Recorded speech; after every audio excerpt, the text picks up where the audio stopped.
The Honourable Member for Central Kingston once again tried to, well, he staked out a stronger ground than the Honourable Leader of the Opposition on citizenship by investment. And he cited Grenada, Antigua, St Kitts, as is his wont. And we will go over that over and over again.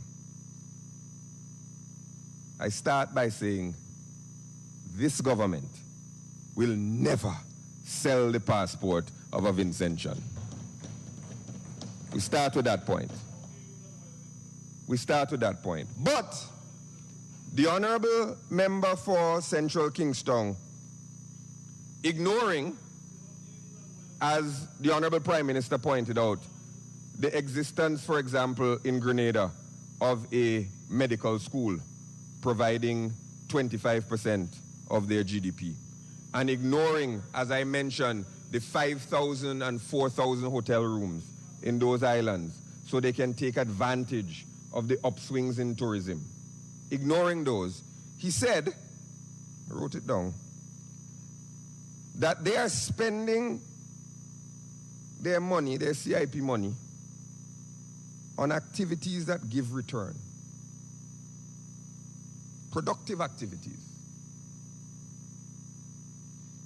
I just looked up while he was speaking, and the reason I appreciate the Antigua and Barbuda CIP program is that they have good reporting online. You can see they put out every 6 months. So I looked at the CIP 6-month report for January to June of 2019. And they say, who came to Antigua to buy a passport?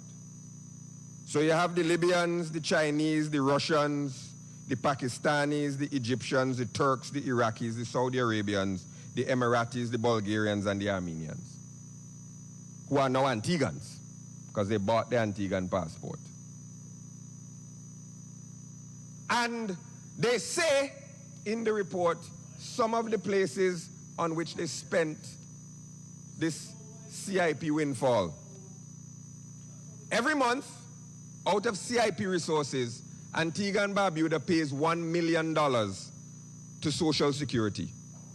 The pensions of Antigans, $1 million a month. That's not a productive activity. That's recurrent expenditure that they don't have. But interestingly, you look down the list, you see that they paid the Carnival Committee out of CIP money. So your prize money for Carnival was CIP. Not a productive activity. It's nice to have, but we can't do that without selling a passport to a Bulgarian. And then you come down, you see they pay out of CIP money. Blue Waters Hotel, Trade Winds Hotel, Royalton Resort and Spa. They're paying for people to stay in hotels with CIP money. They pay, interestingly, Strafey's funeral home.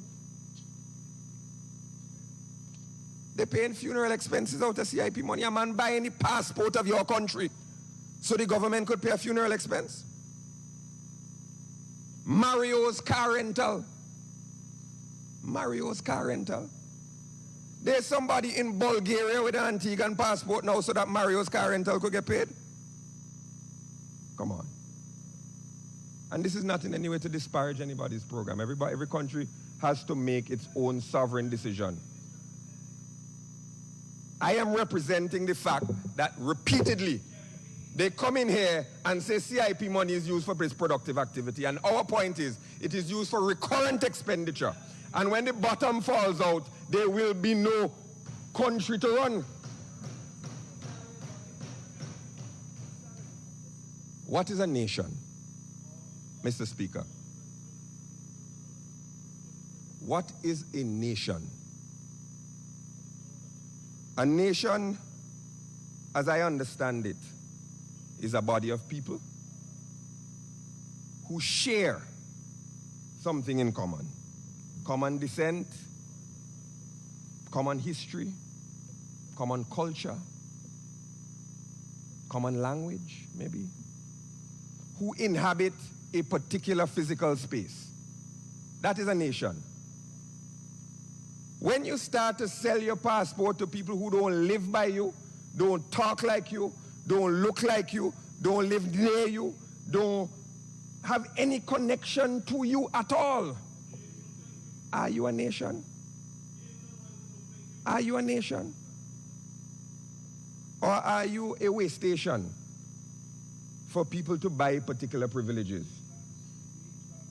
Because what you are selling, in addition to your passport, which is your birthright, you are selling something that is not yours, because they're not buying it because they love Antigua and Barbuda or Grenada or St. Lucia.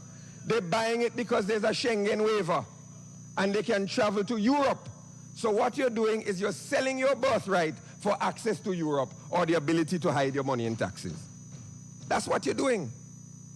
And do you want to do that to pay Scrapy's funeral home? Do you? But that's a conversation that we can have over and over again. Mr. Speaker, the Honorable Member for Central Kingstown raised, and I never Remember, do it unless it's raised. Pardon me? 5 minutes. Thank you. The Honorable Member for That's Central... 5 minutes gratis, huh? The Honorable Member for Central Kingstown raised the issue of Is that 2 minutes? the year 2001. And he quoted approvingly some data from 2001 about the size of their debt. He didn't mention the GDP, so he didn't mention the debt in proportion to GDP. But he raised the issue of 2001. And I'm always glad when the opposition aligns itself with the year 2001. Because sometimes when we raise it, they say, oh God, that's 20 years ago, you're still talking about them things before. So I'm glad when it is raised. In this budget, expenditure on health is $105.6 million.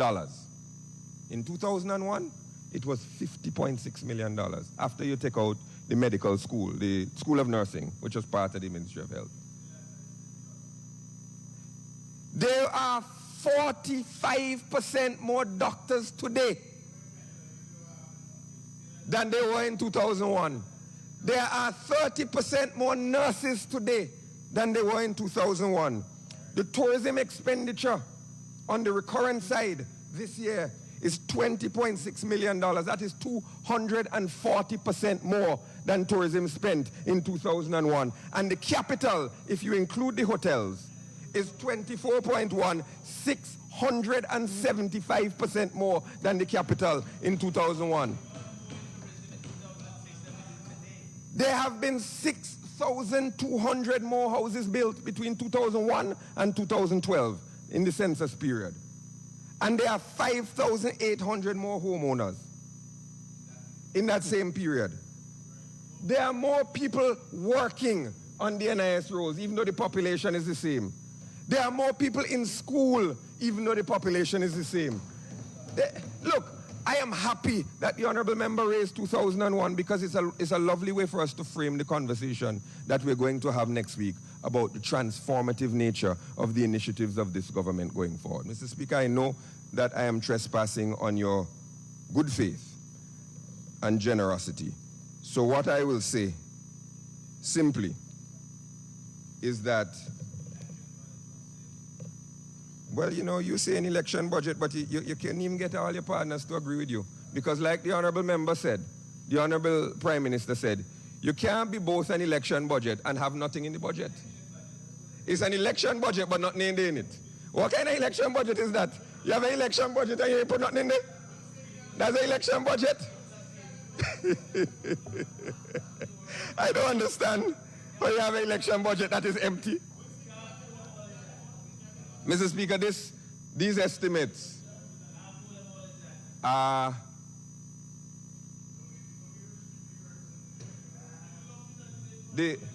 only the rich people. You know, Prime Minister, you may remember William Safire, the commentator, the conservative commentator and author. He worked for Agnew, vice president, in the late 60s and early 70s. And he coined a phrase the Honorable Speaker probably is familiar with it too. The nattering nabobs of negativity. Class of people who always say no, no, no, no, no, no, no, no, no, no, no, can't be done, couldn't be done. This budget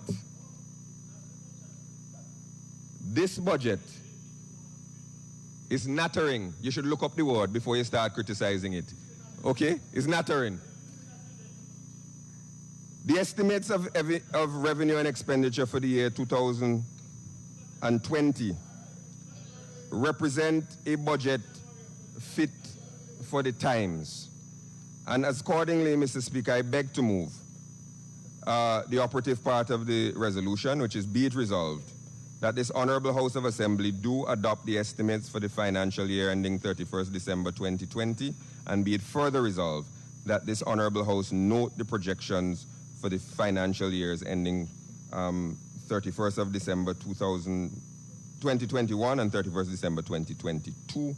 I so move. Honourable member, the motion before us is for this Honourable House to adopt the estimates for the financial year ending December 31st, 2020, and that it be further resolved that this Honourable House note the projections for the financial years ending December 31st, 2021 and December 31st, 2022. All those in favor say aye. Aye. All those opposed say no. The ayes have it.